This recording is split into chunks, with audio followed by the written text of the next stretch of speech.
నాడు లోకేష్ బాబు యువగలం పాదయాత్రలో నిరుద్యోగుల కన్నీళ్లు చూసి నిరుద్యోగులకు ఏదో ఒకటి మనం చేయాలనే ఉద్దేశంతో తాము అధికారంలోకి వస్తే 20 లక్షల ఉద్యోగాలు ఇస్తామని చెప్పేసి నాడు హామీ ఇచ్చాడు. అది కూడా ఎక్కడ ఇచ్చా అంటే మనకు దగ్గరలోని కదిరి సభలో ఇచ్చాడు. ఆ ఉగాదికి అక్కడే ఉన్నాడు లోకేష్ బాబుడు.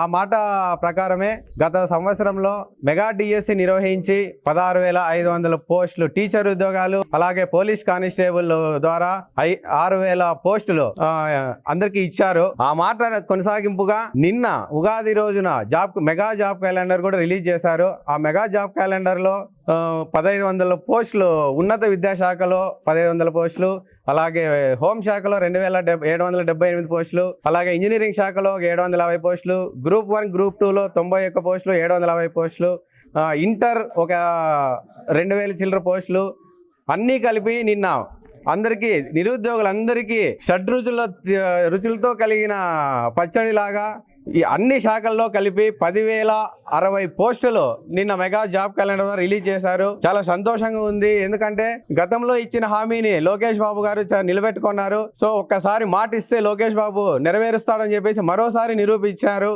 గత 2024 సార్వత్రిక ఎన్నికల్లో ఇచ్చిన హామీ మేరకు యువగలం పాదయాత్రలో నారా లోకేష్ గారు ఇచ్చిన హామీ మేరకు ప్రతి సంవత్సరం జాబ్ క్యాలెండర్ రిలీజ్ చేస్తామని చెప్పాడు. ఇచ్చిన హామీ మేరకు ఈరోజు నిన్నటి ఉగాది రోజున జాబ్ క్యాలెండర్ రిలీజ్ చేయడం అనేది.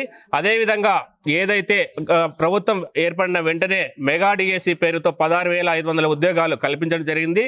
అదేవిధంగా దాదాపు 6,000 కానిస్టేబుల్ పోస్టులు కూడా భర్తీ చేయడం జరిగింది.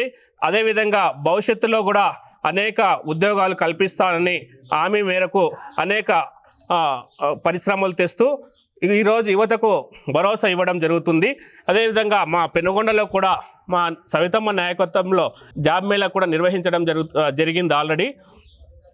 అదేవిధంగా ప్రతి సంవత్సరం ఇదే విధంగా జాబ్ కార్డు రిలీజ్ చేసి యువకుల కోసం, నిరుద్యోగ యువకుల కోసం భరోసా ఇస్తానని నారా లోకేష్ గారు ఏదైతే చెప్తున్నారో ఆమె నిలబెట్టినందుకు ఈరోజు సంఘీభావంగా మేము ఈరోజు ఆయనకు థ్యాంక్స్ చెప్తూ సవితమ్మ ఆధ్వర్యంలో ఈ ప్రోగ్రాం జరిగింది.